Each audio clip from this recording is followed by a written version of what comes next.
Hold on. You had a side project alongside Yeah. what we already have to do on this show. Well, it's not even a side project. It's like my side chick. That was for pure pleasure. We're not getting involved. I'm not watching it to review it. It's just to see what's going on here. Because it's available on YouTube. I'm talking about MLW. And so I got to see Leo Rush. And it just seems like a place where everybody who was banned from some other promotion lands up. But I don't understand how Jacob Fatu is not with Roman right now, because he would be it would be amazing. He'd be the killer that Jey Uso isn't. It makes so much more sense. I'm Shotzi Blackheart, the ballsy badass, and you are watching the Untitled Manny and Marcus show. Remember to like the video and subscribe. Ow, ow, ow!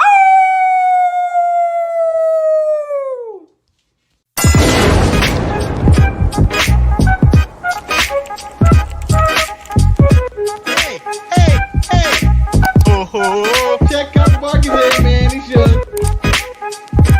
I hate you both right now. You guys are ridiculous.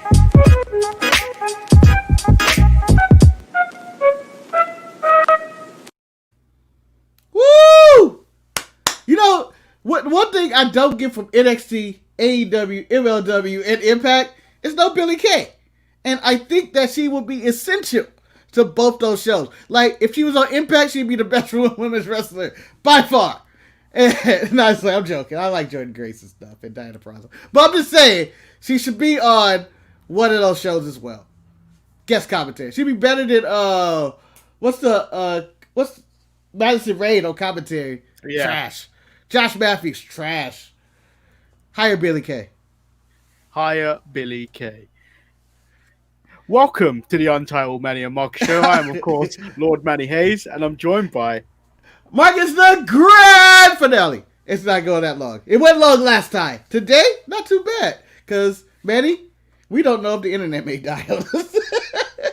Yes, as Marcus alludes to, my internet died 15 minutes before this show started. And as you know, since Marcus started living in his car and now has returned back home to a residence that isn't a car, I have been hosting the show, which means I've been playing with holding and playing with the buttons. And unfortunately, my internet went out 15 minutes before the show started. Ooh. And there was a chance you may have got a 5-minute, like a 10-minute show today, because I'd been tethering it off data, and I don't know how much data would have been running to take Marcus's feed, my feed, to throw it out into the universe on YouTube. I was ready to go solo, Manny. I was ready to go solo, and 90% of the show would be this. He'd come back. Hold on. He's coming back. He's come back. Like a daddy that went to go get cigarettes. I was going to assume Manny was coming back, but he never came back. Like Sting on TNT, I may have to wait 21 years. But how are you doing today, Manny? I'm doing good. So I think it was Saturday where you asked me who was my favorite, like, ice or winter character. Yes. I went back because Shantae did say ice tea. and the one thing I went back to, and it does have a wrestling connection, when he sung The Godfather's entrance on the WWF Aggression CD. Oh, I don't know. I have nothing. I can't remember. You don't remember that? No. When it was pimpin' ain't easy, man. Pimpin' ain't easy. Pimp or die. Pimp or die. Pimp or die? Who was this? Ice-T? Yeah. No, I do not remember this. What? I may have to go look. I have to go listen to it again. WWF Aggression was probably one of the best albums they've ever done. Yeah, but it's not like I'm going to remember anything from there. Was that the one that had the Steve Austin with Dub C on there? And, I think so, yeah. Like, that's the only song I remember from that. No, there was also the DX Run DMC. Oh, yeah, yep, that was a good one. I remember that one as well. But, you know, it was 20-something, like, I would say 25 years ago. It had to be 25 years ago. That pimping ain't easy. Sticks with me. Well, Manny, you're a pimp, okay? And we all know your favorite ice character is Iceberg Slim. He's a pimp. because I'm all about that money. money. Gotta make that money. So, you ready to get into the show, Marcus? I'm ready to dive into the show, Manny. Where we throwing at first? Where we going at? We're going at AEW. A-dubs! How do you want to do this? Do we tackle the Impact segment first, or do we include that when we get to Kenny Omega himself? No, we throw it in right now. We're just throwing it in the beginning. We're going chronological order. Guys, this is what our meetings are like anyway, by the way. How do you want to do the show? I don't know. But I'm just going to talk about the experience of watching Impact for the first time in probably over a month and a half. Can I just point out the fact that I watched it and I said I wasn't going to.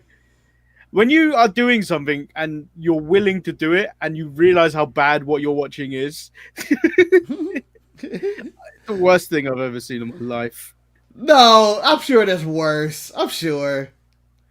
I would say it was more annoying than bad.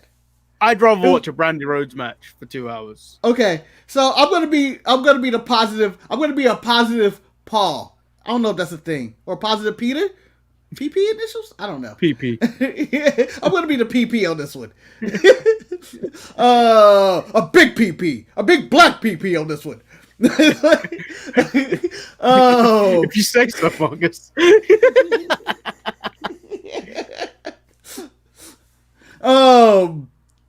Watching it on Twitch was it was an experience, you get the chatter that's going around in it, and you get to see the developing of how many people that don't watch Impact in their little chat room. Yeah. And to the point where it almost had a seizure looking at the chat comments, because I started looking more at the chat than the actual show, so I ended up turning that off. And I felt like AEW undercut Impact completely in this show, in which they have taped their shows throughout the year. They're done finishing taping for the holidays. And they have this Kenny Omega segment. They're throwing all this in there. And they have a pay-per-view coming up Saturday. And I can tell you a single match that's on that card. like the object of this show. And I'm not a resident Impact watcher, I'm not there every week. But the object of the show was to sell me a Final Resolution, and I felt like they only sold me to the Kenny Omega at the end, and everything else was undercut. Well, I got to witness a fake New Day with Moose and Chris Bay. Well, no, I was telling Eric, who was on the phone with me at the time, that this is the Wish version of the New Day versus the Hurt Business in this main event right now. It was a terrible main event. You know what? The main event was the only thing I was invested in. Maybe because I like Willie Mack and Moose. I like Willie Mack. But then it was just like, why? And Eric is seemingly the only person in the chat today because he said, Pandemic P in the house! Whatever. What's the P stand for, Eric? It's another PP. Well, I hate Paul George. I hate you, Paul George. You ruined my life. You ruined my life. I just want to point out that how many points did I make on this when I writ down your prophecy? 1, 2, 3, 4, 5. There's 5 points on this prophecy. Hey, there you go. Wait, I feel like the first point, which was we're 3 months away from TK on as an on-screen character. Yes. It just happened. It happened on Impact. No. That was a commercial. No, he was playing a character.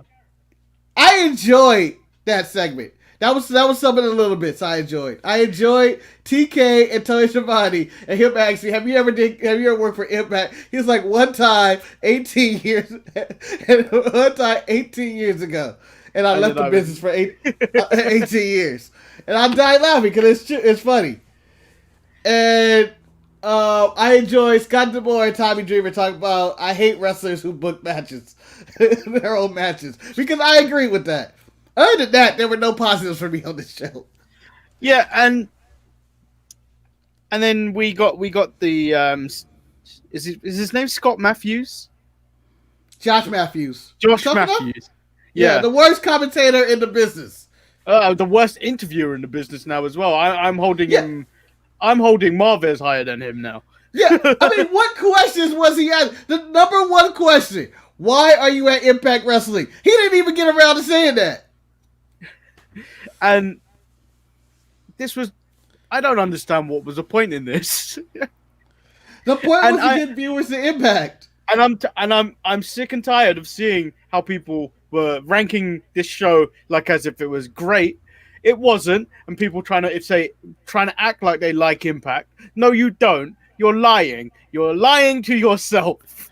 Yes, it was trash. Like if Raw put on a show like this, you're ripping the shreds. NXT, AEW, rip the shreds. I don't know where this Impact sympathy comes in because I didn't believe in anything I saw on the show. I was like, whatever. Sammy Callahan talking about Eddie Edwards and some feud that happened like 8 years ago. I know about the eye smashing. I've been here and done that. If this is the first time I watched Impact since the back to the eye smashing, and then they're still talking about it, I'm done. I don't need this super long-term storyline. Can we get to the Kenny Omega part? Yeah, we might as well because Erica also asked a question. So, regarding that. So, the main event on Impact was Kenny Omega and Don Callis arriving via helicopter. Oh, you talking about Dynamite. Oh, I'm talking about Dynamite. They're basically the same interview. No, I'm going to go with little tweaks here and there. One, Kenny on the bus was saying, first Rich Swann was blocked off from being able to go to the parking lot, which I think is illegal. I don't think you have to be a champion to go to a parking lot, especially if you're champ. And it seemed like maybe they're setting up some type of Impact versus AEW champion versus champion match where Kenny's going to kill him. I feel like, Marcus, what you just said, I feel like if you were in NXT, that man would be greatly appreciated right now if you were blocked off from going into the parking lot. No, brother. It's not safe right now. It's not safe right now. You might as well stay over there. The goal of Phantasma is to be kidnapping everybody. Swerve Scott lost a match. He may be mad to attack somebody. Who knows? Kenny and Dane is laid out in the parking lot right now because he got a door smashed into him. But, so that happens, and then Kenny goes into a bunch of stuff. And what I got from it was, do you remember earlier in the year, and I know this isn't that long ago, I'll say about 2 or 3 months ago, when Roman was officially back and he was turning heel, and you had Paul Heyman show up, and they're talking in the office about contracts and stuff. Oh, and wait, when Paul Heyman was looking at it, with the first reveal of Paul Heyman, when Paul Heyman was looking at him lovingly, or was this the next episode of SmackDown where it was Postman Pierce? Yeah, either one. I just got that vibe from it, and I know it's probably not. It's completely different characters, but I got the same vibe of, this is Paul Heyman, this is Roman Reigns. I would take Paul Heyman, Roman Reigns over Don Callis and Kenny Omega. Okay, any day of the week. El Luchador said the cleaner is back. My friend, the only cleaner in the wrestling business right now is Randy Orton before he did the Legends dirty, and I'm standing by it. AEW's ripping off WWE because Randy Orton was the cleaner first. He was cleaning those legends up. No. But, Kenny talked about a lot of nonsense, hinted at being Lex Luger or something for his Impact. So the announcement was to make an announcement for AEW or something. And I was like, whatever. This wasted my time. I could have just watched AEW. Let's go on to Dynamite. Okay. So AEW, I can't even talk. I have been discombobulated by the internet going down. Wanna bing bang, W. Okay, Eric's got to go back to work. We took a 15-minute break to join us. Nice. He didn't. He hasn't worked in 6 hours. So it kicked off with the Young Bucks versus the Hybrid 2. It was an okay match for me. However, for me, the more their tag matches appear to be tornado tag matches, I'm immediately pulled away from the match itself. And and then the Acclaimed, those wrestlers we have no idea of, have never heard of, tried to get the jump on the Bucks at the end of the match, and then they're stopped by SCU. All right, so here's the problem: production issues right off the bat.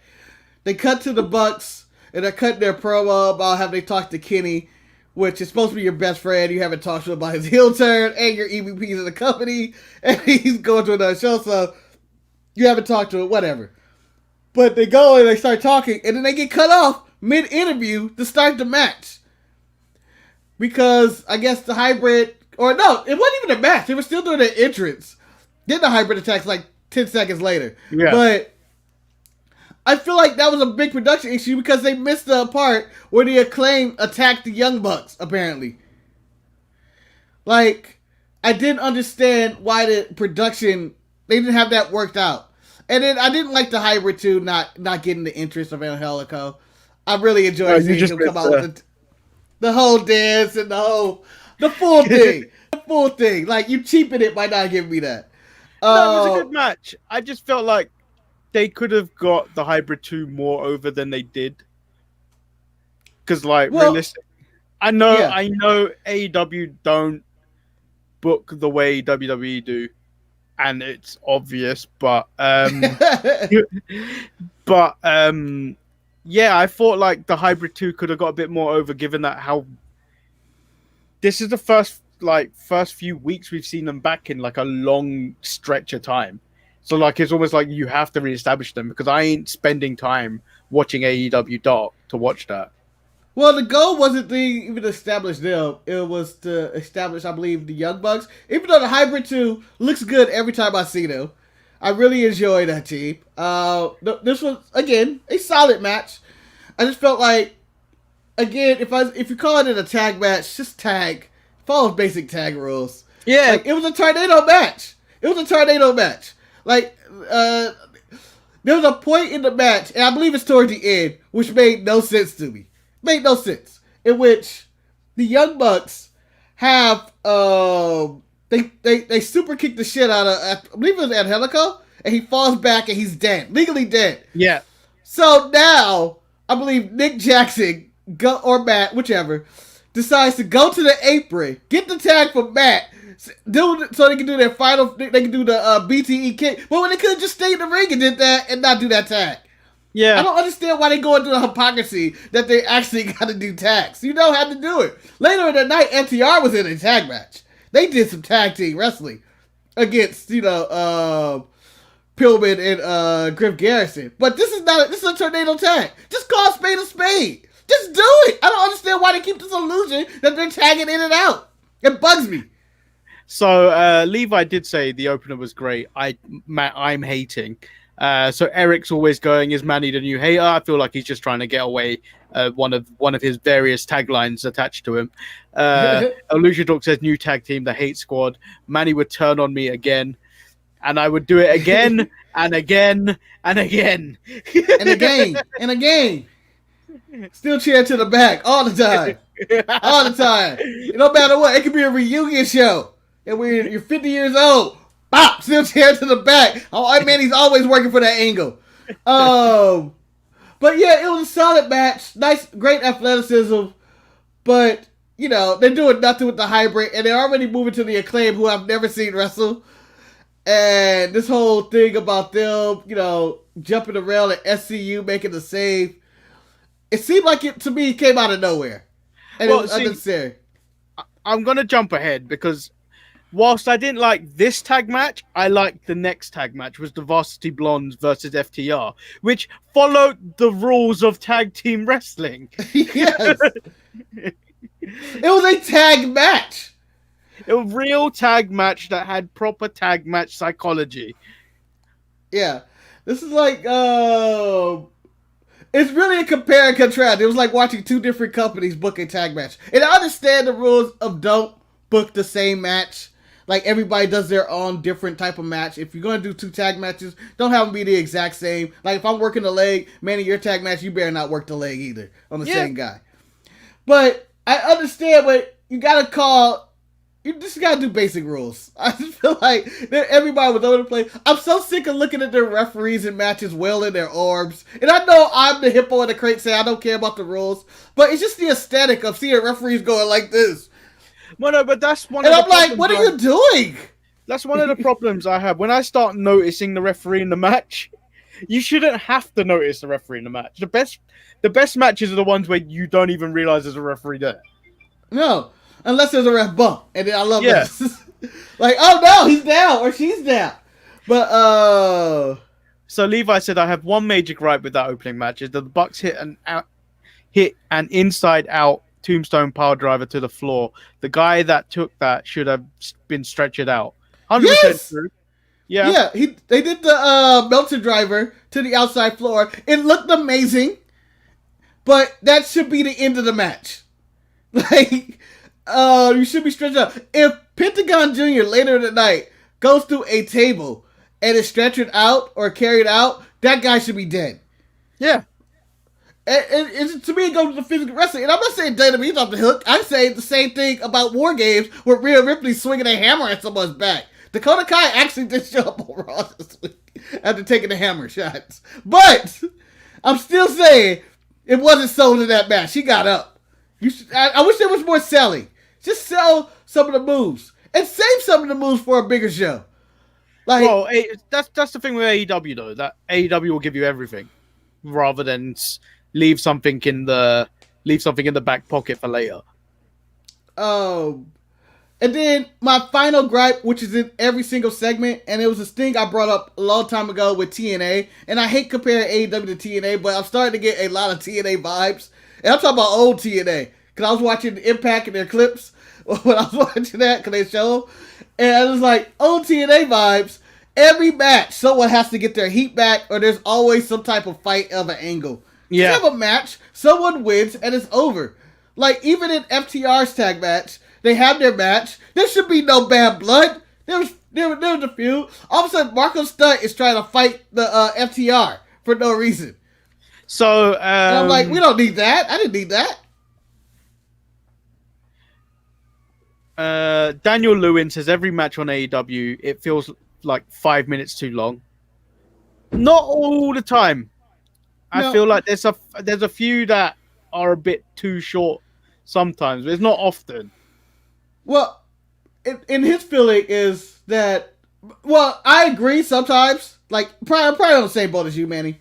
But I agree that they do have, like, these long matches when they should just have squashes or something. Where people just lose. It's not a back and forth, false finish kick out kind of deal in which, let's say you're fighting a hybrid too. Young Bucks go in there, they beat them in 5 minutes. If you're not going to do anything with this, you don't have to make this amazing showcase for the hybrid too. You already showed the record is like under 500 anyway. So I get that. Well, Lucha Dog says they have to give more, in his opinion, because they only have 4 pay-per-views a year. Yeah, but they're still booking their show like it's an indie show, but it's television, so you should realistically leave something for the pay-per-view and cash in. And 4 pay-per-views a year is their choice. They could have 6, realistically. Yeah. My whole thing is don't do every single spot all the time. Just pace yourself. And I'm not saying that they should slow down or stop doing super kicks or whatever they're doing. Hell, I'm not even saying they need to tag in and out. But I'm saying save some spots for next week, at least. Yeah. Like, because eventually, if you keep giving me, as I did the analogy, keep giving me cake every night, I'm going to enjoy the shit out of that cake the first few times, but eventually, you're going to run out of cake. And I'm going to be tired of the same cake over and over.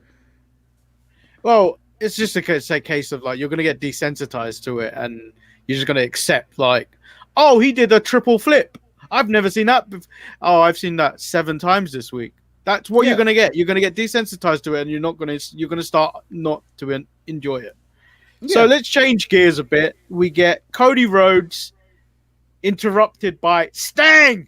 Oh my God, it's Stang! The Stanger's here live on TNT on the Superstation. It's Stanger. On didn't even need to speak. I don't know why he decided to grab the mic and just say, because everybody else had to speak. So On leaves the ring. Tony leaves the ring after doing the It's Sting. This is the part where I'm just like, I'm done with Sting because he encouraged his own "This is awesome" chant. You do not do that. You cannot start your own "This is awesome" chant. No. What? Respect your elders, Manny. Respect your elders. If you follow old people on Facebook, they like their own posts. This is what old people do, okay? This is what Sting is. That's the kind of person Sting is. And second of all, Sting's been doing this his whole career. He hears something in the crowd, it'd be like one person going, and he's like, yeah, Janet, this is awesome, come on. But I enjoyed this segment. I enjoyed every ounce of this segment. Other than the fact that Sting wants to have a match. That's the only part I didn't enjoy. Like, nah, Sting, no. I enjoyed everything else about it. So Cody tells Sting he always wanted to share a ring with Sting, but Sting tells him he isn't here for Cody, not right now. He's here for Darby. Sting said he signed with AEW and he intends to be there for a long time, but the way he chooses to play his business is his business, and then hugs Cody and leaves. It was nice. I'm glad that he's not feuding with Cody. You know it's going to happen. That's the thing. You know it's going to happen down the line. I feel like Cody's had some jealousy issues and will turn heel and attack Sting. And, they hug it out at the end of their feud. Look at this right in the corner. Look at that smug face. He's gonna hurt Sting. Look at that. No, let me tell you this. He was upset with Sting for putting his makeup on his head. Because after that hug, Sting, Cody literally checks his head. Like, God, I got all this fucking makeup on me now. I really don't want that. That was like your grandma kissing you with the stank ass lipstick and like, I gotta get this off. Oh. But Sting looked like a superhero coming back from the dead in this segment, especially with the whole Arn Anderson seeing if it's really him. I don't understand why he still keeps the snow gimmick. Why does he keep the snow? I don't think he needs the snow every single time. He ain't cold. It's got nothing to do with Sting. No. To me, it's a disconnect the way WWE had this weird disconnect when he came out at 31. They had the samurai Asian drums, and I was like, this has nothing to do with Sting either. Or does it? Like, to me, it just seems like there's this weird disconnect. So, but other than that, I enjoyed the segment. I enjoyed Schiavone yelling at Sting. Sting seemed like he was happy to be there. Good for everybody involved. I hope everybody's happy. So Darby's up there chilling. The Dark Order tried to recruit Hangman. He agrees to one match to tag team with John Silver and his partner versus Alex Riddles. Alex Riddles. I made a point to memorize that man's name. I made a point. I was like, you know what, man? It's been too damn long that I only remember John Silver. That's the only one I remembered from the beginning. From the beginning of this team, I've only remembered John Silver. I never cared about Alex Riddles. Then we get a 10 versus Dustin Rhodes. Dustin wins and Evil Uno tries to recruit Dustin. Dustin slaps him in the face. He staged that when Dustin sees the light, he will come begging for it. When I found it quite interesting when he said, "There's 3 Rhodes on this show, and you're the third one." Yeah, he's the third one. He's the bottom of the barrel. And it's true. I like that they brought up the 7 reference. It was my favorite gimmick ever in the history of WCW, in which he was going to debut at 7, and then he was like, I don't want to do this shit. Y'all making me do this. It was hilarious to me. I don't know. But Dark Order's getting a lot of TV time with no mentioning of Brody Lee. They're a joke, but they want to be taken serious. He's got to be injured, doesn't he? I think he's injured. So this is probably my best segment of the night. Not the Kenny one. Not Shaq. Sting? Not Sting? No, Shaq with Brandi Rhodes. This one-on-one confrontation I've been waiting for my entire life. Never thought I'd see it. So, it kicks off ready with heat. Brandi is annoyed that Shaq got a longer introduction, but from Tony Schiavone. But I'm thinking, stating that she only got the title Chief Brand Officer. If anything, I would have just introduced her as Brandi Rhodes because that is a title that her husband gave her. Yeah. All right, Manny. All right, so I want to give us the task of giving Brandi a longer introduction. Go ahead. You shoot one, I shoot one. Brandi Rhodes. A finalist of the AEW Women's Tag Team Tournament. Ooh. Brandi Rhodes, founder of AEW Heels. Huh? Brandi Rhodes, the first female to have a AEW action figure. Brandi Rhodes, the first black woman to be a ring announcer in the WWE.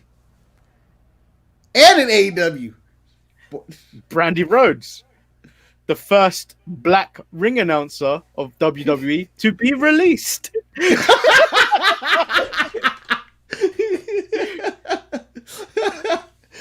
Brandi Rhodes, YouTube star with a taste of... I don't remember the name of it, but the YouTube star of Touching the Brandy, Tasting the Brandy, a little bit of the brandy. I don't know what it's actually called. Whatever, she's Brandi Rhodes, the first female in AEW to get facially molested in picture form by Sammy Guevara. Brandi Rhodes, the wrestler I go, ooh, the most with every time she's in the ring. Brandi Rhodes, the sole person for people to turn over from AEW to NXT. Brandi Rhodes, the only person that didn't have copyright issues in the Rhodes family to use their gimmicks in AEW.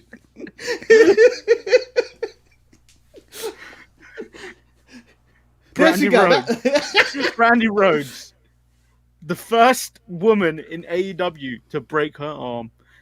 Oh, and not the last, probably. Wait, because they're gonna wrestle Brandi Rhodes. Brandi Rhodes, in that segment where she broke her arm, was the highest black to white ratio in AEW history. Brandi Rhodes, the first black wrestler in AEW. I'm giving it to her before Scorpio Sky. You can't. She wrestled before him. Did you say wrestler? Yeah. Yeah, she wasn't a wrestler at that point. I think she had a match before him. No, not even quite. Not even close. I know, he was like on literally every show. Yeah. They opened every show. You're right. All right, but moving on. So I don't understand how you guys in the States have put up with Shaq for so long. Oh God, that guy was mumbling. That was a tape segment as well. That should have had subtitles. That's how Shaq talks. If you don't speak Shaq, Manny, I'm sorry, but we speak Shaq in America here. Well, I don't know what to do. Cody, Brandi. I don't mean any disrespect, but NBA this Sunday on TNT. We know drama. I give you drama. Like, that's literally Shaq his entire life. I speak Shaq because I'm from LA, and all you do is get Shaq interviews. So he said he's a fan of Jade, but didn't appreciate what she did to Brandi's arm. That's where you're wrong, Shaq, because I loved it. If I could have sex with that moment, I would have full sex with that moment in the effort to make more tiny moments just like that to happen again. Wow. I guess you can have sex with that moment, man. I don't know how you would physically do that. I think it's just called jacking off, man. That's all that is. No, because I want to reproduce that moment in many form. Wow. The hate is real. So Brandi said she didn't deserve it, but we all know she did. Shaq said while Brandi's arm is still in a sling, she should watch Jade. She could get some pointers, which is when she threw water over Shaq and calls him an overgrown asshole. I'm expecting to see that replayed multiple times on TNT for some reason, but this was what it was. Cody already tweeted, I think, NBA on TNT. Come get your guy with the GIF. I'm fine with whatever this cross promotion is. I believe the NBA is giving AEW the rub here. I don't think it's vice versa. I don't think it's gonna work. I honestly don't think it's gonna work. Yeah, I just feel like there's a disconnect. You need someone more relevant than Shaq. No, Shaq is fine. You need somebody more relevant than Cody. No, I think Shaq. If this happened like when Shaq was still playing, cool. But Shaq's just a play-by. He's not even a play-by-play. Shaq's just a reporter now. Analyst, but Shaq is larger than life. You underestimate the power of Shaquille O'Neal. He was Kazam. He was Steel. He's the CEO of Papa John's or whatever the hell his job is there. He did commercials. He does general insurance commercials and Icy Hot. Shaq's everywhere. Shaq and Snoop Dogg are everywhere. And by the way, it's going to have me transition a little bit into the Snoop Dogg WWE being upset story. How could they have not seen that coming? I don't know if it's a real story or not. I believe there's a fake story because it's a... So I'm going to read it out for everyone that doesn't know what this story is. So it's from a post from the Exposed Turnbuckle. According to our friend, and it's not written Dave Meltzer, it's written Maeve Deltzer. WWE I thought that was an insult. I thought that was just an insult to Dave Meltzer. No, WWE is very frustrated. Thing is, there's possibly so much truth to this that you could possibly believe it because it's just the way Vince is. So according to our friend Maeve Deltzer, WWE is very frustrated about Snoop Dogg appearing on AEW's New Year's Smash next month. Maeve was told that Vince McMahon is planning to take revenge on Snoop for this betrayal. The plan will see McMahon burying Snoop Dogg's cousin, Sasha Banks. I didn't read all this. She will lose the SmackDown Women's Championship to Carmella at TLC and will be traded to Raw, where Nia Jax will be told to injure her through a similar angle to the Lana announcer table. See, I didn't read all of this. I do believe WWE being frustrated part with Snoop showing up on AEW. But this part of me is going like, if that was a real story, how could they not see that coming considering he works with Cody Rhodes on TNT? Well, there's the other thing, Marcus. I want Booker T to be the one that's instigating this with Vince. you gotta bury Sasha. You gotta let her lose. She gotta lose every week. But nah, I don't believe the story now that you put that out there. Thanks for fact checking me, Manny. I wanted to bring it up as well because I thought it was funny. Did they really pull the Undertaker and Snoop merch though? I think it was a limited release anyway. Oh, okay. Yeah, whatever. So there was the Inner Circle Ultimatum nonsense. Just nonsense. Waste of time. It was a complete waste of time. The only thing worth of it is Sammy said if one more thing happens, he'll quit the Inner Circle. Then we move on to Eddie Kingston and the Butcher and Blade versus the Lucha Bros and Lance Archer. This match turned into a handicap match at the very beginning when they put through Penta through a table. But we learned that Penta was already injured before Dynamite, so this is the reason why. But and then before we go further in this, have they given any reason why Lance Archer is a face now? Why do I supposed to take him and Jake Roberts as good people? I don't know. It needs to be explained. They don't explain very much a lot of the time. This is very Lacey Evans of them. Of that time Lacey Evans turned face for no reason. And all of a sudden she's just there. And it's like, well, let's not forget she was also face on the tribute to the troops. That's tribute to the troops. That's not canon. Okay, that's not canon. No one counts that as canon. No one. They don't ever go back to. Let me show you what happened on tribute to the troops. That's not canon. And then, as you said, Lance Archer takes them all out at the end of the match to get his heat back. I don't understand why they just start with Lance Archer to beat everybody. Like, that's what it seemed like could have happened. This match really didn't need to happen. No. And then the first singles match of the night was a squash match between Abadon and Tesha Price. And then Sheeta comes out. Name. Huh? If that's her name. I don't even honestly remember. Well, I think she's the one that tweeted Taz to say that they kept saying her name wrong. And then Taz said, then Taz apologized. And then in a separate tweet is like, if you're a upcoming pro wrestler and you have a difficult name to pronounce on commentary, until you become established, your name's probably going to get said wrong on commentary. Wow, that's facts though. That's facts. Like, I remember the point in the NBA when no one could say Giannis Antetokounmpo. They would just say the Greek Freak. Listen how easy I said Antetokounmpo right now. That's how good he is. Like, I learned his name, and everybody else had to. How do you say my name? Giannis Antetokounmpo. Like, for Mustafa Mustafa Ali to want to be called Mustafa, he has to actually accomplish something. So we move on to Kenny Omega and Don Callis arriving via helicopter. Marvez tries to interview Kenny when we all fucking know the next segment is Kenny talking in the ring. I don't understand what was the point in that. Hold on, Manny. Can we pause for a minute? I want to do some production issues. How big was that helicopter? It was a very small helicopter, right? I believe Charlotte's one for that WrestleMania was bigger. Yeah. Well, Charlotte's bigger than Kenny. It had to be. But the fact that they did a cut to Kenny getting out the helicopter without Don Callis, and then they cut back and Callis is getting out of there, to me made me laugh so hard because I was like, they both weren't in there. They both weren't in there at all. They showed Kenny walking out. There was just the pilot. Unless Don Callis was flying the helicopter, which clearly wasn't going on because when Don Callis got out, there was a pilot in there as well.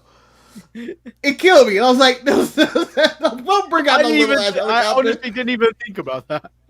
Just go look back. It's hilarious. And I go like, why is he getting out the helicopter now? Like I thought Callis was gonna walk up next to him or something. Like you shouldn't show me that. Like him getting out the helicopter because that helicopter was too small. It only fit 2 people. It only fits 2. And they end. I don't even know what to say about this because it was pretty much the same promo. So hold on. I also have other production issues. Okay. The camera work forgot what tunnel Kenny was coming out on. If you go back, they were expecting him from the right tunnel, the face tunnel. But Kenny's a heel now. He was coming from the left. So the entire time, the camera is focusing on the empty tunnel and not showing the silhouette of Kenny standing there in the other tunnel. Then the sweepers come out and they realize, oh shit, he is a heel now. And they finally cut to the silhouette, which is already too late, in which they pulled it down. Just saying. They need to communicate with their people. They need to know what they're doing. So, did you get anything from the promo other than some people make matches, other people make money? Kenny Omega makes history. I love that line. I love it. That's the line to go with. I'll tell you what. I enjoyed the segment. I would have enjoyed the segment more if I never got on Impact. Yeah. But I still have a problem with the whole story in general. What would Don Callis keeps saying him and Kenny been planning this for years? What was the plan? What is the plan? Well, AEW didn't exist for, if you're talking about years, AEW's been in existence for a year and a bit. Yeah, and I mean, I still don't even know what the plan could have been. Like, what is to become AEW champion? Was that the plan? Or what, 4 years ago when AEW didn't exist, or when Kenny was 10, so 20 years ago, I'm guessing. So I'm confused, and then the plan almost fell to shit if Jon Moxley decided to take a pin instead of bringing those chairs in the ring and slapping Kenny, or if he didn't fall for Kenny Omega being hurt and a microphone stopping Jon Moxley. I don't see what the plan was. I don't see how this finish was different from any other Jericho,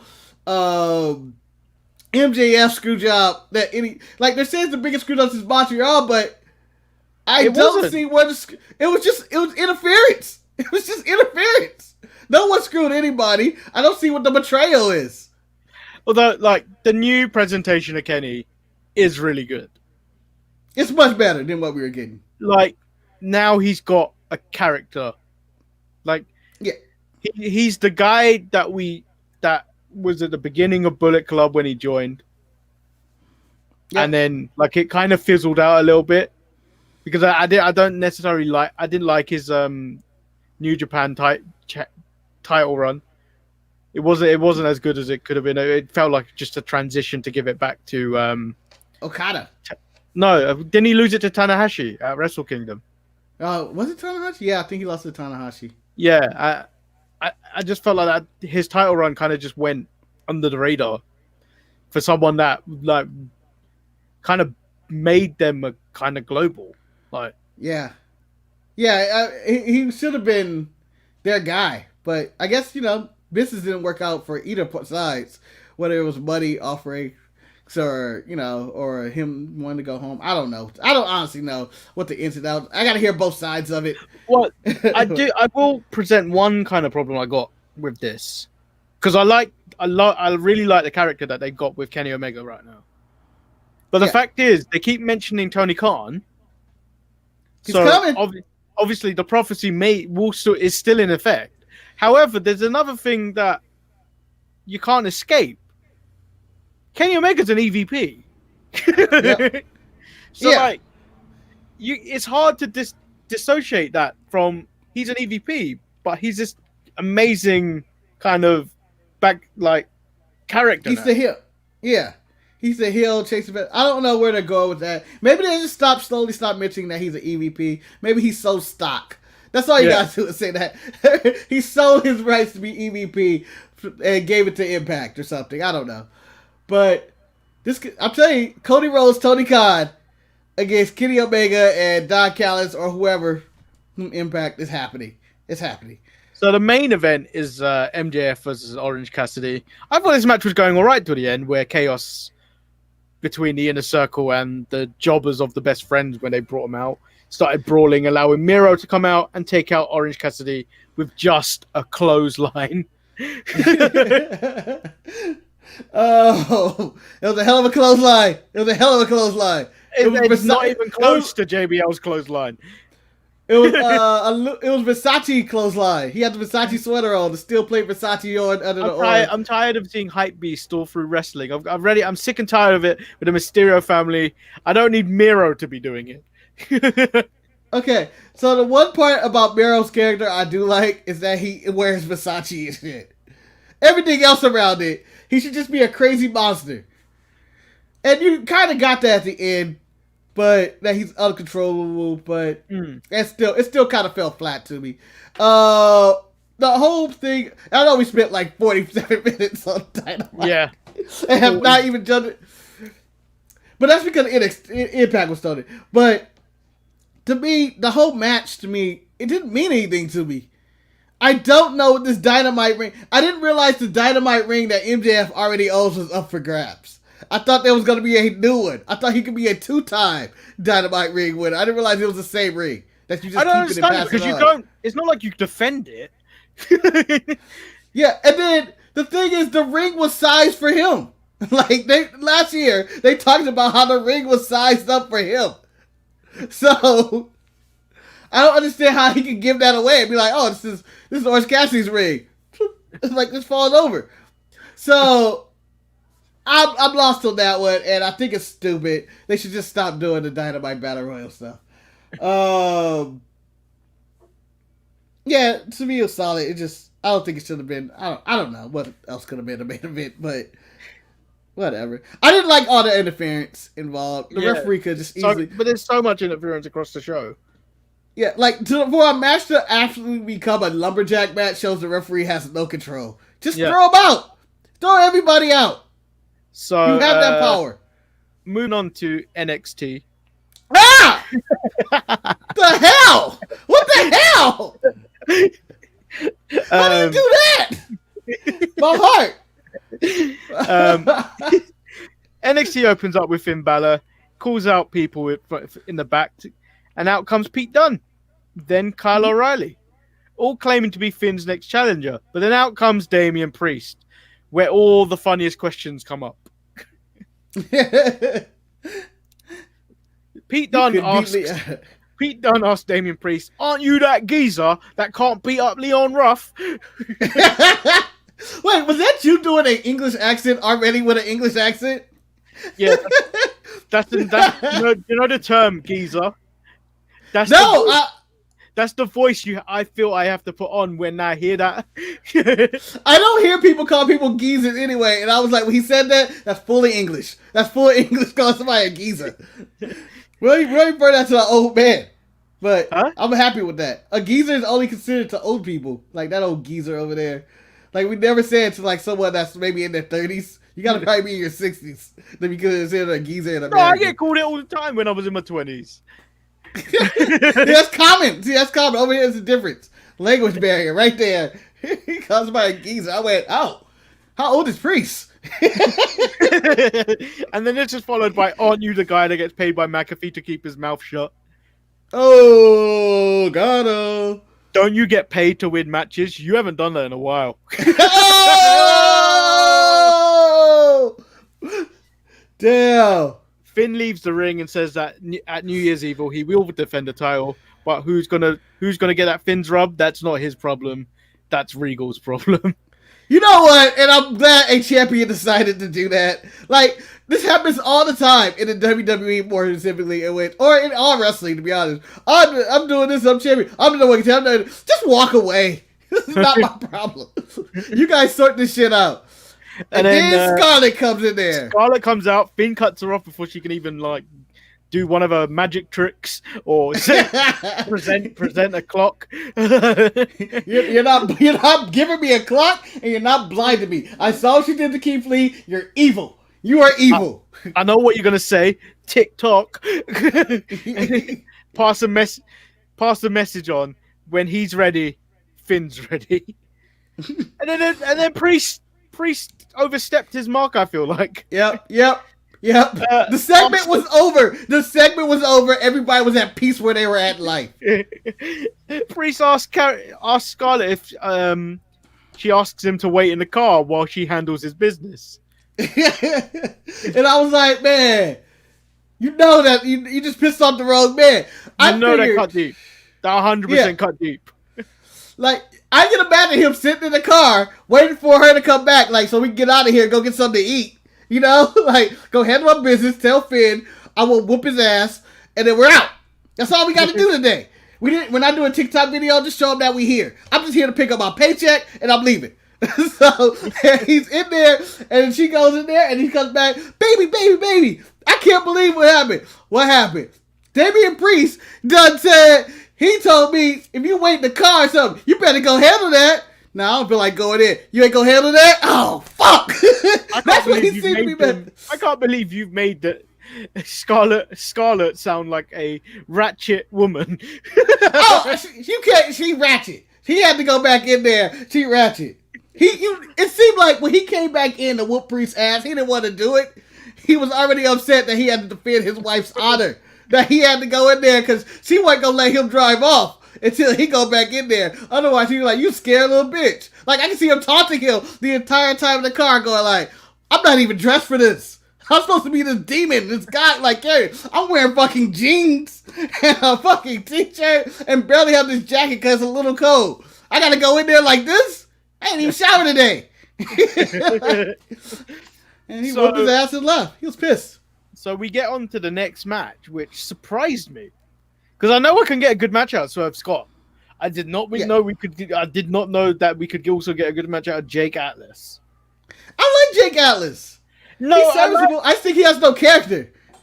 Yeah, other than he's a homosexual. Yeah, that's pretty much his whole. They keep playing on it, and that shouldn't be his character.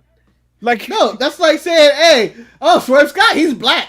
Yeah, that's your character. That's who you are. That's who you are. You can't define you. What's your black? But they did it last week. They did it last week. But it was like, Pat Patterson was a huge mentor to Jake Atlas. I'm just like, what? Because he was gay too. They were gay. You can't just make the assumption like that. Yeah, you can't just all of a sudden, like, there's a line between, all right, I'm gonna pair these two black guys or these two Hispanic guys together and make a tag team, but you don't start going like, hey, because he's gay. Because this is my hero. Tegan Knox came out as a lesbian. I forgot about that. Sonya Deville is also a lesbian, or I think she's bi. But I think she's a lesbian. I believe she's a full. I don't know. I'm not gonna. Yeah, no. Seth Rollins fully turned her into a lesbian. Wait, he wasn't with Sonya Deville. He was. No, I think he was. No. He turned the girl. He was with. Sonya Deville is with Seth Rollins' racist girlfriend. But needless to say, their sexual preference has not defined them as wrestling characters, yet somehow it has Jake Atlas. Well, they have nothing else to go on. It's like, hey, all right, give me a gimmick. Give me something. What you got? What you got for me? What you got? I don't really do. You a gamer? I don't really. We don't need one of those. We got too many of those. Yeah, you got any other hobbies? No. So you're just gay? Yeah. You're into fashion at least? Do you think that was the actual conversation?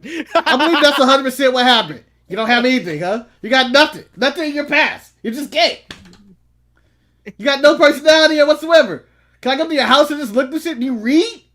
Do you read? Help me. What kind of movies you like? I don't really watch movies. He's just gay. He's just gay. That's all he is. That's all it is.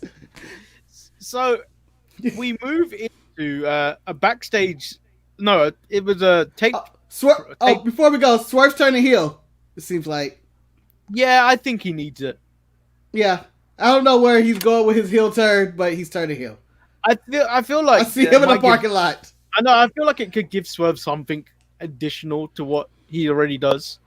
I honestly feel he should go to the main roster and join the Hurt Business. And I know I'm throwing every black person in the Hurt Business, but if he's the younger, fresher Hurt Business, it's him and Cedric can help usher out some of the older guys in there. Like, because, I feel like he can add to it. Well, I've suddenly really kind of noticed something, and I'm kind of slightly annoyed by it. Do you know how I've joked about the evolutionary train, where if I include all four of them of Leon Ruff, Swerve Scott, Kofi Kingston, and Ron the Truth Killings? Yes. 3 of them are wearing similar attire. Yep. They wear the capris, right? The pants? Yeah, they're all wearing the capris except Leon Ruff. He will be.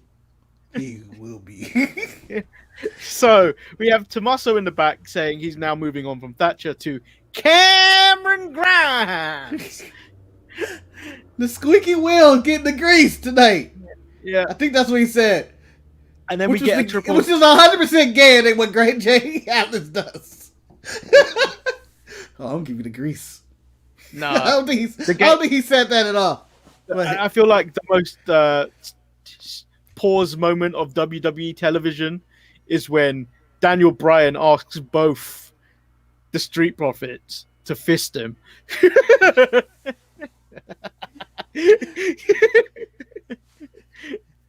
Yep. Pause.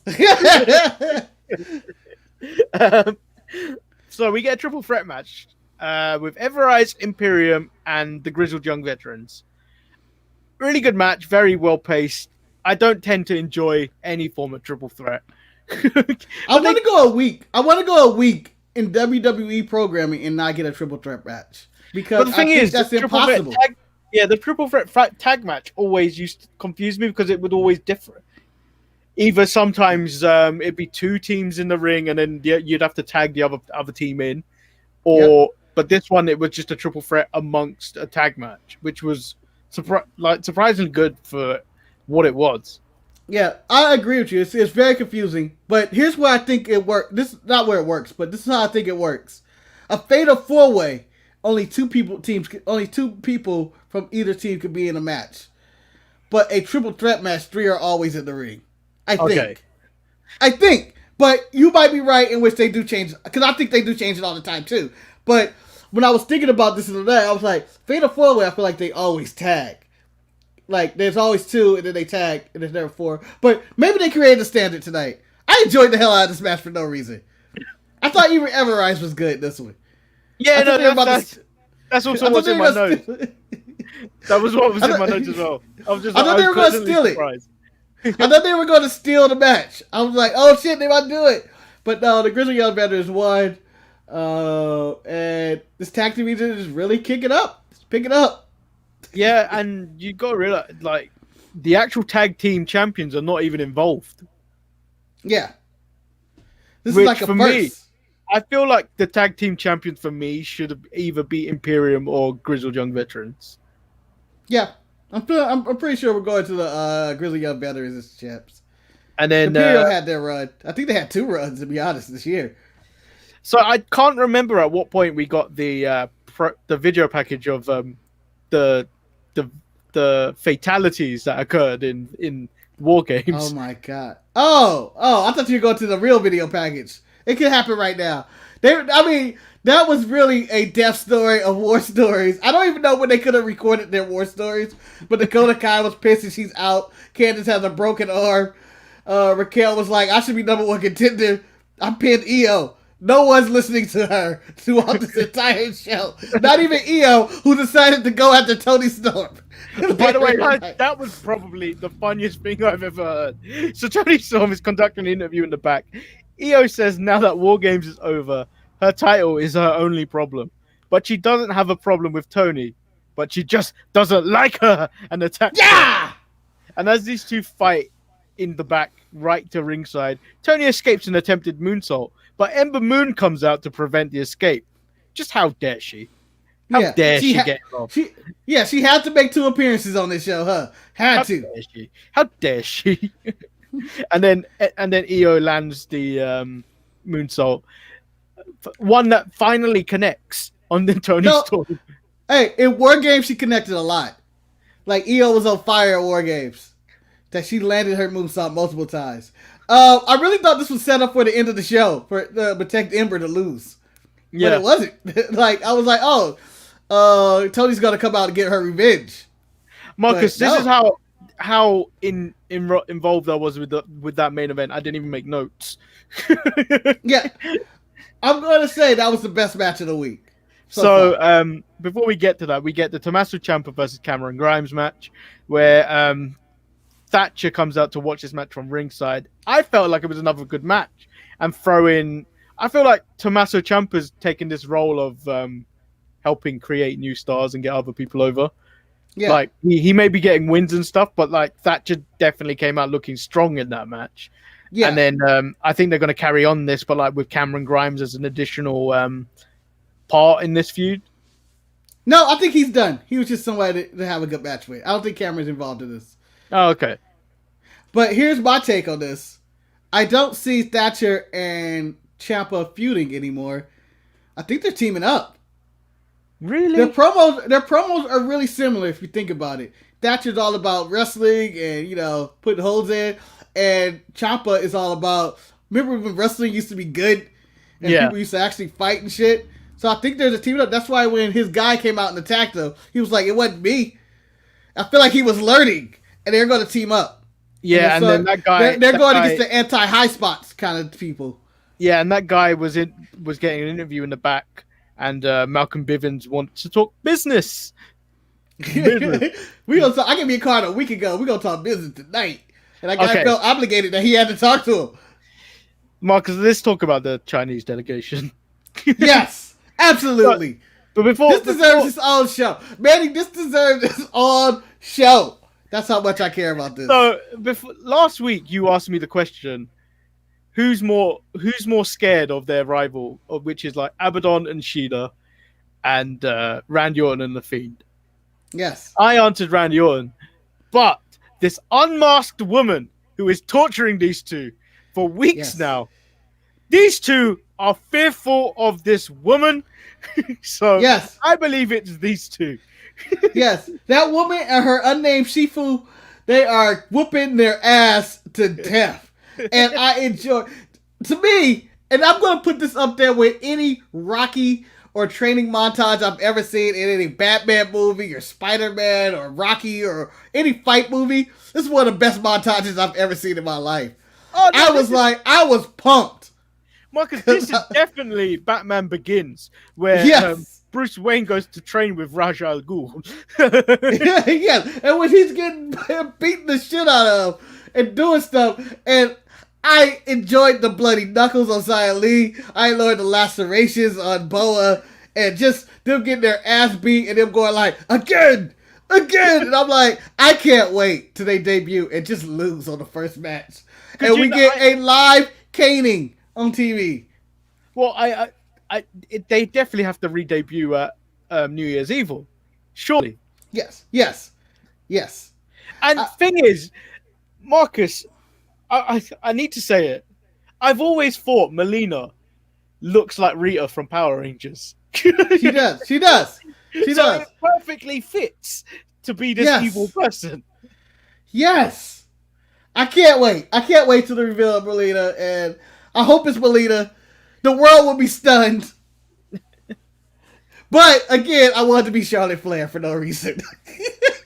Oh, so now that you mentioned Charlotte Flair, so I was watching Cultaholic this morning, and they were reporting, it was from Fightful Select, that there was heat going back to between the NXT booking team and the WWE or Raw booking team for the booking of Charlotte Flair, because apparently, so it was allegedly supposed to be Rhea Ripley that went over Charlotte Flair at WrestleMania, and then the consecutive booking of Charlotte Flair on NXT had to go through Raw. Yep. This explains everything.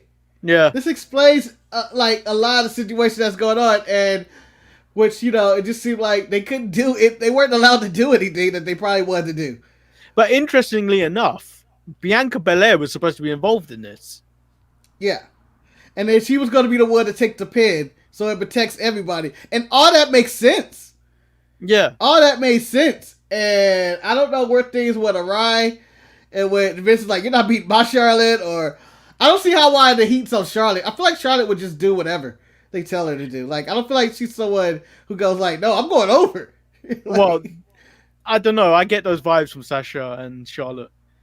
I get it from Sasha. Did you? But you watch that? Charlotte, I feel like works as a robot. Huh? I watched some of it. I can't tell if that was in character or not, but I thought she came off as a right bitch in that. She was in full character, I felt like. I feel like that was full Sasha character. Like, she was talking about making money and shit. I don't know. It could be, could not be. Whatever. But that's an interesting story, though. Yeah. So we move into the Gargano celebration. Johnny now calls himself The Way. The question, I want to know how they're spelling it. I bet you it has 2 Y's, and I don't know why. No pun intended right there. But I think they got 2 Y's. W-A-Y-Y. Why?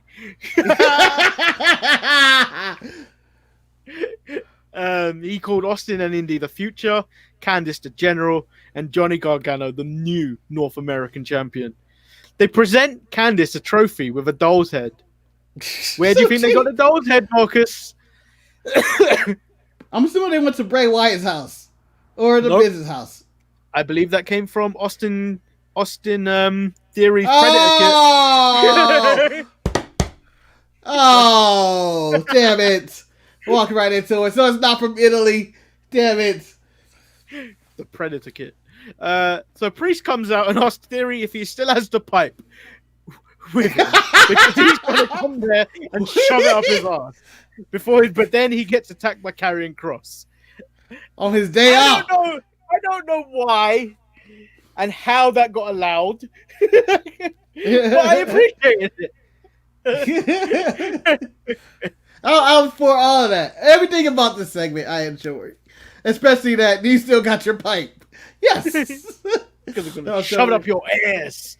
Yeah, shove your ass. So, with the Priest attacking, it just felt like he wasn't supposed to debut today, but he had to whoop Priest's ass. Like, it was someone that was orchestrating, I'm going to return on this day. We have it planned out. It's New Year's Evo. It's going to be fantastic. Well, he lifted up Priest like it was nothing as well. Yeah. Again, these two look like real stars that should be on the main roster. And I'm not taking a knock of anybody else, but this looked like a Raw program that's going to happen. And I'm looking forward to Priest versus how crowded NXT was when everyone came out to challenge Finn. I was like, all of these guys could easily be on the main roster right now. Yeah. And all of them are great. And I didn't say this earlier, but my plan was to start off with AEW. I normally pick which show I'm going to watch. And I was like, AEW seems like they have a really good card. And they started with the Bucks and Hybrid too. And even though that was a good match, I turned away when Finn was in the ring because I was curious about who's his next opponent. I was more intrigued about who's his next opponent than what was ever happening. I was like, the Young Bucks are going to Young Bucks. Like, that's pretty much what's going to happen. I'm going to go see. I want to know what Finn talking about. And then that segment in the beginning kind of just stole my attention of, oh, Pete Dunne, that's a good one. Oh, Kyle O'Reilly, I'd love to see that again. Oh, Priest. Damn, they gonna elevate him. And then when cross music hit, I go, oh shit! But we almost forget like how good the Priest versus Finn Balor match was earlier this year. Yeah, it was really good, and it was. I want to say it was Priest's coming out party because he was just a guy just running around. He's been solid since. Yeah, now he looks like the man. Like he was a guy, but now he's a man. He's the man of the brand. The next match we get is Pete Dunne versus Killian Dane. I feel like this feud has been going on for years. Do all of Europe, do all of today. No, you know, I feel like it happened on NXT a few years ago. Where I believe Pete Dunne was fighting Sanity. Yeah, and then Pete Dunne was just walking up the ramp, and Killian Dane said something to him, and then he snapped his fingers, and then there was a feud about that. That's why he had to keep this is the epic rivalry. They're always going to come back to this one. This is your Flair Steamboat, your Hogan Piper. We're always coming back to it. We're always coming back to it. Cena Edge, or Cena Orton, whichever one. Kevin Owens versus Sami Zayn. Yeah, always got to come back to that. Forever. Daniel Bryan and Miz, just long-term storytelling. Oh, I liked it. It was great. It was great. It was great. I'm gonna tell you this. I don't think there was a bad match on this, and I think it's rare when I say this is a horrible match on NXT, but there was not a bad match or even segment, to be honest, on this show. Well, I really enjoyed this show. So, everything on AEW didn't really flow together, whereas like everything that happened on NXT felt like they were continuing on a story or starting something new without it seeming odd or out of place. My problem with AEW, and I hate to throw them into the NXT segment, is that, again, it's all about their production, their presentation, the way they present it. They need to take commercial breaks so we can breathe and let shit digest. Like, they're in that full TNA of like, let's go to the next thing, let's go to the next thing, let's go to the next thing. When you let stuff digest and kind of sink in, do an interview, pause, after something happens, have people react to it.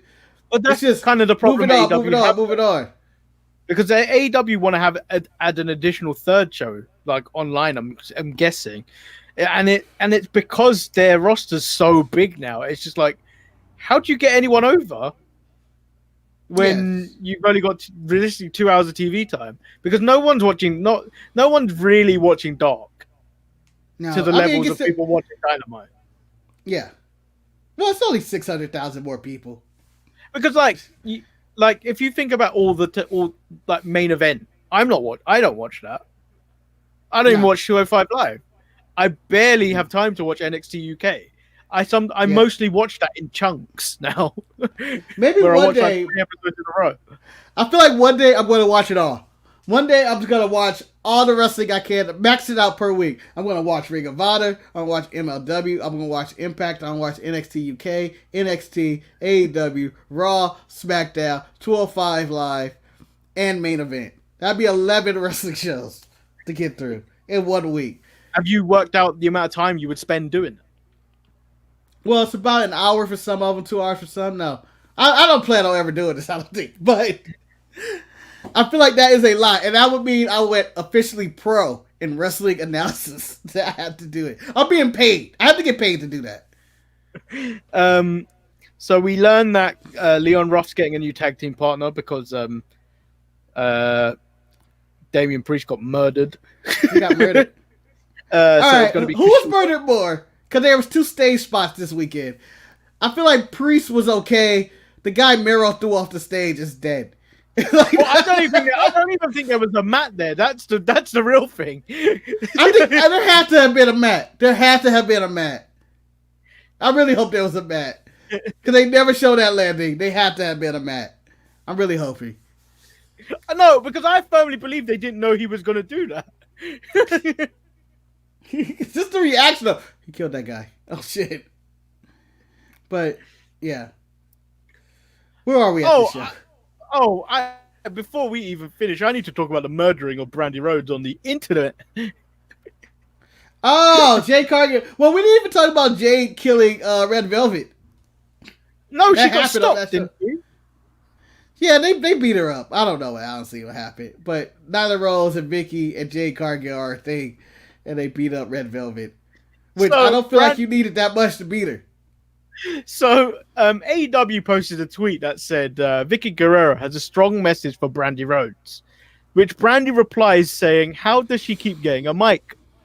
Which Jay Cargill responds, the same way you keep getting booked for matches. Oh! And you know, Marcus, nobody... Marcus, you need to go find Wyclef and get him to perform 911. Because someone was murdered on the internet. From the gun. Someone please call 911. So, absolutely. The main event, probably the best. I'm going to give it to Ember Moon here. She took a hell of an ass whooping. Yes. And the whole time I was like, kill her, Raquel. Kill her. There was moments in time where she was evading Raquel. I was like, no, Raquel, you hurt her. You get her. Use your mic. When she threw her into the ring post, I thought she was dead. Yeah. Ah, man. I enjoyed this match, the hell of this match, and I thought it was really well put together. There was no... I really don't have a flaw in this match. Like, I thought it was perfect in every aspect of what they could do. Like, I was like, these two women out there. At first, I was kind of like, this is the main event, really? But watching that match was like, I don't think there was a single match that could have topped that. Like, that was that good. I was impressed. It's really good. I'm continually impressed by Raquel Gonzalez because I don't think she's been doing this very long. I don't know how long she's been doing it. And, like, I don't know, Ember Moon seems like she's still kind of finding her footing back into wrestling after being out for so long. And yeah.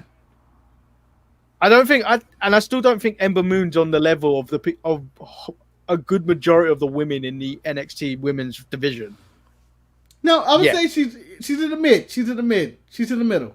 And you know what? As weeks get better, I feel like she's been getting better each week. I know we talk a lot of shit about Ember, but she's been getting better each week. And I think it's just her, like you said, probably getting her footing back and trying to figure out how to wrestle again. And with new injuries and stuff. Yeah, there's a few up there that really do need to push or be moved on. Because you've still got Shotzi looking at that position.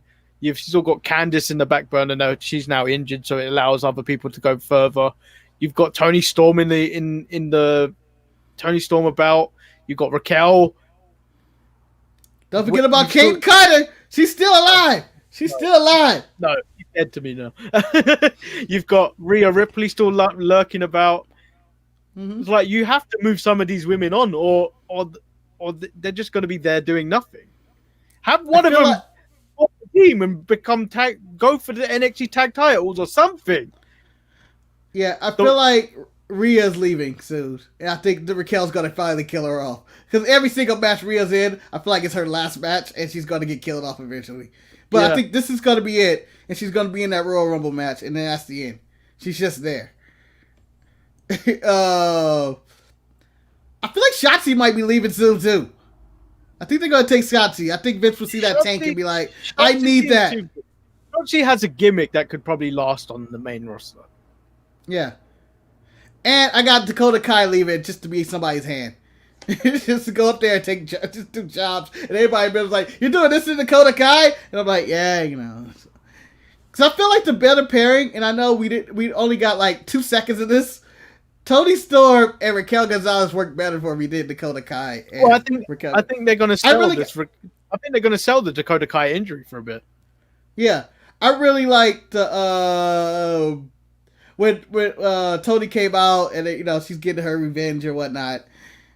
I was like, this is Shawn Michaels and Diesel right here. This is the female version of that. Well, this is what I've always wanted. The coolest thing about that was, normally you would see Dakota Kai probably move away or hide behind Raquel when Rhea came out. Tony was standing up to her ready for this. And then Raquel just pulled her away. No, this is my battle. This is my battle. And I was like, damn, this is it. Yeah. It's Megatron versus Optimus Prime. Here we go.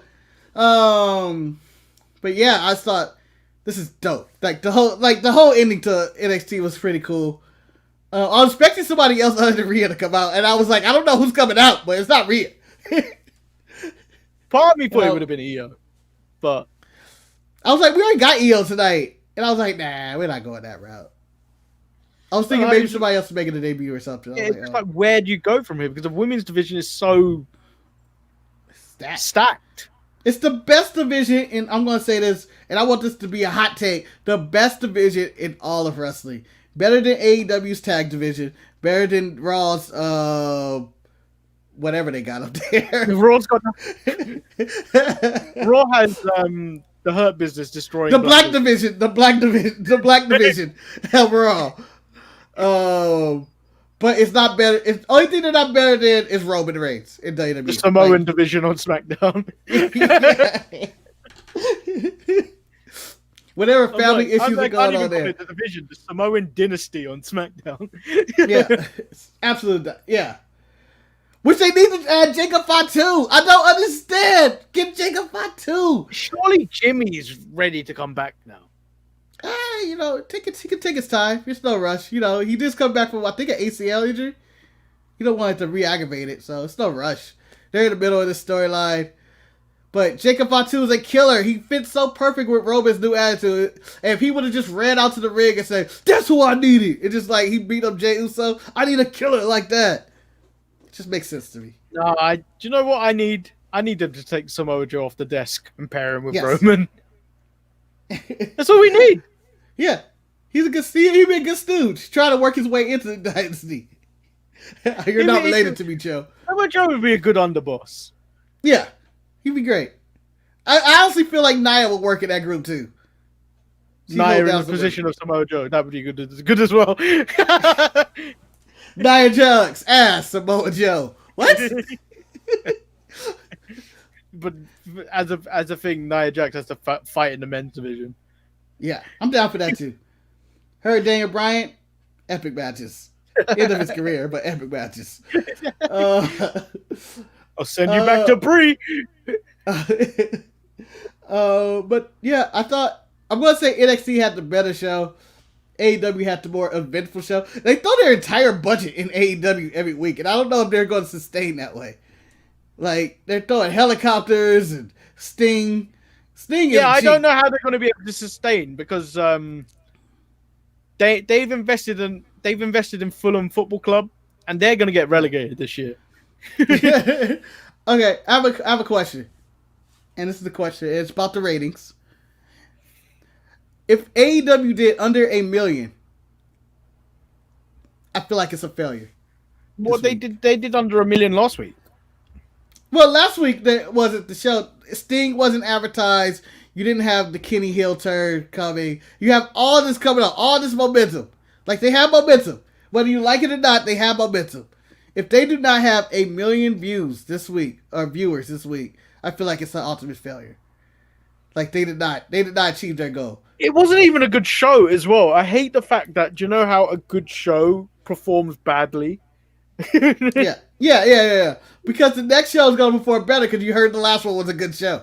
Yeah, and like, I don't know if they can get. I don't think they could consistently pull 1 million, especially with NXT running side by side.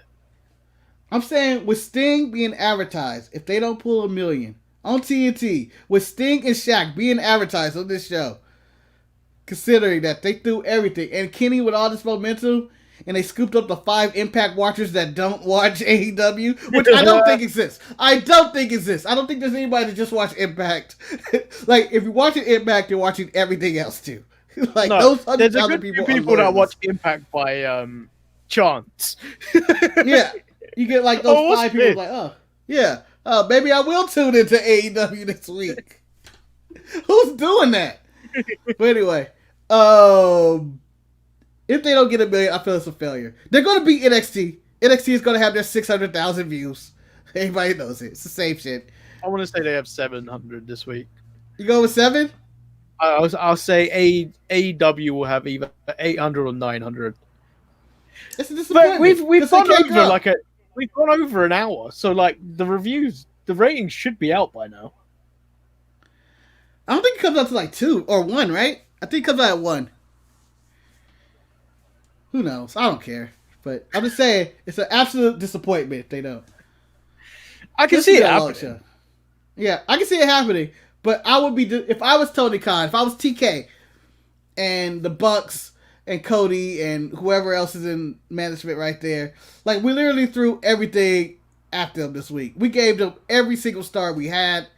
Like everybody was on the show, all their big stars, every tag team they've signed, Sting with Legends, Shaq, everybody, Jericho, Inner Circle, everything was on the show. If they don't draw $1 million from this show, they never will. Like I feel like they had everything to go for it. I don't think they did it though. I hate when this happens because my internet proper slows down when we stream. Are you going to look up the ratings? I'm going to see if they're out. They're not out until what? I wait for it every week or 2 or something like that. I'm just waiting for the post. Here we go. Well, the guy, we defeated the guy, so he doesn't exist anymore. Yeah, he's dead. He's out. It's only me and you. Who else want to challenge us? Who wants some of Devo? AKA the Untitled Manny and Marcus show. The Debo show. That's what we should have titled this show. Damn it. Well, we can't go back on it now. We have marketing now. Yeah. Kenny Omega's wearing our shirt. Manny, cut to the ad. Let's go to the ad. Buy our merch. You can be a shirt collector too if you go to storefrontier.com/DSPN. That's Storefrontier. Just read it under there. Honestly, you probably don't understand what I'm saying. Collect the shirt. Don Callis is like, wow, I can't believe he's wearing that shirt. But I believe it. Kenny is a bitter fan of ours. Yes, it seems like we trash AEW every single week. But we don't trash Kenny. We trash the Bucks.